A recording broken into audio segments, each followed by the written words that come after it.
Hi, I'm from the Hindu and I'm with the much talked about Carnatic musician M Krishna, also popularly known as the young lion of Carnatic music. Hi TM, Hi. And thanks for speaking to me today. I know how hard it was to get an appointment. No, it's great to be here. You're never in town. But anyway, I want to talk to you about the November Fest, which is just around the corner. And you performed with Bombay Jayashree in the 2008 edition. That's right. And that was perhaps a continuation of the collaboration with each other. Yeah. You've done similar things before. And I was just wondering what goes into a presentation like that. How do you perform with musicians who have a different musical style, for instance? And of course, the other basic difference being that it's a male pitch versus a female pitch. Yeah. So what goes into a concert like that? First, it's great to be talking to you, of course. And I think actually Jayashree and I sang together by accident the first time. This was because we launched our book Voices Within. And then the president was Abdul Kalam. And he insisted that we sing. Only then he would receive the first copy. So we were at the Rashtrapati Bhavan. We said, okay, we'll sing. That's the first time we ever tried singing. And even then, I don't think we really thought we would be performing. Then the Hindu Fest came in. I think what was special about the Hindu Fest concert is I think we had decided right from the start that it's not going to be a regular kacheri where she sings and I sing and all that. So we kind of modeled the whole concert, keeping all the basic ingredients of Carnatic music there, but kind of put it together differently. The challenge of singing with another person, interestingly in the same genre, but with a totally different style, is that I think the first starting point is you need to respect the differences and the similarity. You have to have that. And you need to understand where each of us are coming from in terms of it's mainly an aesthetic issue, I think. It's the question of the sense of aesthetic that each one has. And you start from there, and there is a point where you have to leave doors open for the other person to come in and go, and you can't pressure your own aesthetic on the other person, but you have to find a connect in the two. And it's not easy to do. And the bigger issue is, of course, the fact that if it's a male and a female, then you have the issue of the pitches. So then you'll have to have a kind of a compromise where she's raising her pitch by a bit and I'm dropping it also quite a bit. So actually it was great fun. I mean, both of us I know really enjoyed prepping for that concert, and that concert actually we put in a lot of pre-concert prep because we kind of planned it differently.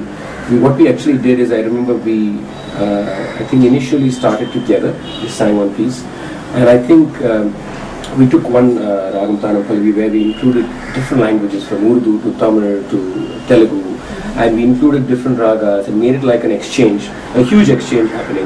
And I remember we did one thing interesting which was I think good fun to do was I sang one composition that's almost a trademark of theirs too, and exactly as in their style.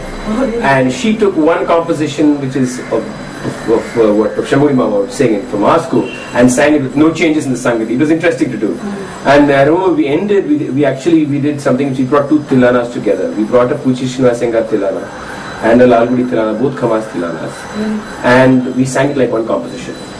We actually put the whole compositions together. It was great fun. I mean, it was great fun, and working with Jayashree was a lot of fun. Krishna, you're a representative of a young and emerging icon of Carnatic music.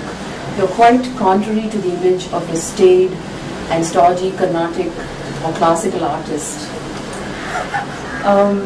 You're very articulate, you have varied interests, you're very active on Facebook. Do you think any of these things that I just mentioned have anything to do with your fans finding you more approachable, and they kind of think that you are one among them, but with an extraordinary talent? Do you think this does something really good for Carnatic music? Leave the extraordinary talent part. The fact is that I am one of them. That's a fact. And the fact is that I am a person of today's generation. I can't disconnect the fact that everything else I do in life is as much as probably the same as what most people do with my age group. Or the stuff I've done when I was in my 20s or in my teens is probably the same stuff as people are doing in their teens and 20s nowadays. So the fact of the matter is I'm today's guy. I am a guy who was born and brought up in what today is. I can't live in 1930. 1930 is good for nostalgia, and we all love it. There's another aspect to this. I think they must realize that being a classical musician is pretty much the same as doing anything else in life. Exactly. I think they have to, we have to place that very clearly. You know, it doesn't make us heavily religious or heavily archaic in our thinking. No, it's just the fact that I do music, you do something else. That's it. And you probably have different abilities that I don't have. So I think that mutual respect is required. And I think it is good that they find me approachable. I'm very, very happy. And and I'm very happy that there are people who would actually post on my wall and say, I think you're talking nonsense. I think that's fine. That's absolutely fine. And I think it's important that that openness is there. Yes, it does irritate you at times. I won't deny that. Yes, sometimes you think it's obnoxious. But then you also understand that, okay, fine, that happens. You let it go. But I'm I think I'm most comfortable with the fact of who I am. TM, you're into a lot of music-related activities as well, such as recently launched Samvada of Sampradaya, and you're also into Swanubhava with Bombay Jayashree. How do you find time for all these time-consuming as well as energy-consuming activities? And is there a reason that you do all this, despite your hectic schedule? So I definitely think there is a reason. The stuff I do is I do some research with Dikshita and with Sampradaya Plarashini and stuff like that. I do work with Sampradaya. I do work with another trust that Sangeeta I have called Kalachara Marmarachi, where we try and revive art in temples in Tamil Nadu. And of course, I work with Jayashree through our organization Latrika with Swanubhava. I think the reality of today is that the work of an artist for an art form goes far beyond performing. I think performing is an important aspect. It's the aspect that's right in front of everybody's face. You know, that's what inspires me. I also have another organization where we try and get talented youngsters from rural areas. We sponsor them in the city and get them a guru and try and support them. I think all of this is part of just my own passion. I won't say giving back. I don't like that word somehow. There's something condescending about saying I'm giving back. I think you better do it. It's your commitment to the art. I mean, it's not a question of what art gave you, but I think if you're really intense and passionate about what you're doing, I think you should be doing this. You should be supporting ventures. You should be trying and contribute. Maybe a very small thing, but you never know where it's going to lead and what it's going to do. So all this that I do is only because I'm crazy about Carnatic music. That's the bottom line. And kids, all this we do is because when you go to these places, some village somewhere, suddenly you find this kid singing so well. I mean, it doesn't mean tomorrow all these kids are going to be performers. You never know. They may be a sound engineer. They may be a guy who will know a lot of music and learn music, get to a corporate, and then be a CEO and probably sponsor festivals. So you are actually supporting the whole environment. That's the reason why I do all I do. How I find time, I really don't know. I'm the most disorganized human being you can be. TM, most Carnatic male musicians are cricket fanatics, and you're way at the top. Agree? Yes. And there is a musicians cricket match at the end of the music season, yep. And I think you're the captain of one of the teams. I have been captain for a bit. What is the connection between cricket and Carnatic music? I don't know. It's just a craze, and it's funny. Most of us are. In fact, this whole cricket match that we play came about like. I still remember the first year it came out was because of Ravi, Vijay, and me. I remember Vijay or Ravi having a conversation, one of them calling me and saying, shall we do this cricket match? So we said, okay, we'll do it, and I was shocked by the response we got. And I remember it was the first time we've done this every year now. So apparently now it's about 16th year. Every year in January we have a musicians cricket match. And it's very intense. Yeah, very serious stuff. We've had walkouts and all. Sledging. Yeah, we've had sledging. We've had I remember one of the umpires one year was so upset with the appealing. And he said, one more time I hear this, I'm walking out. So it's actually quite crazy. But I don't know what the connection is.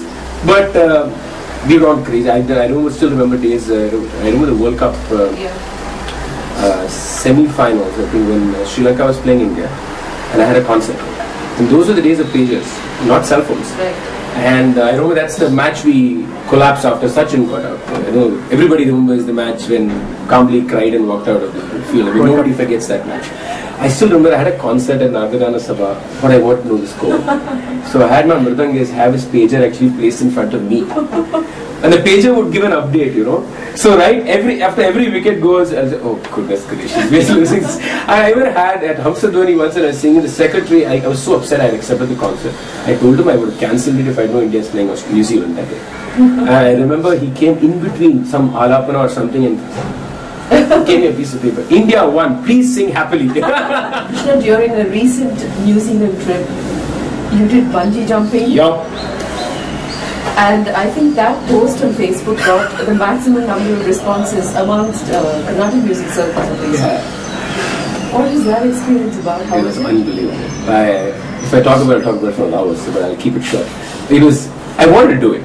And when I went to New Zealand, that was like the first thing in my head. I said, I have to bungee, because that's the land of the bungee. The thing about the place where I did bungee is all they do is they give you on your ankle, basically 2 braces, like Velcro based braces. They're not even exact, just Velcro.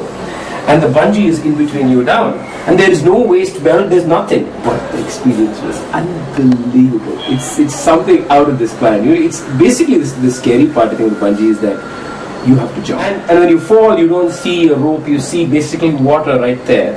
And you get to I chose to get close to the water. You can put your head in, you can dunk yourself. I don't think I was in the mood to do that.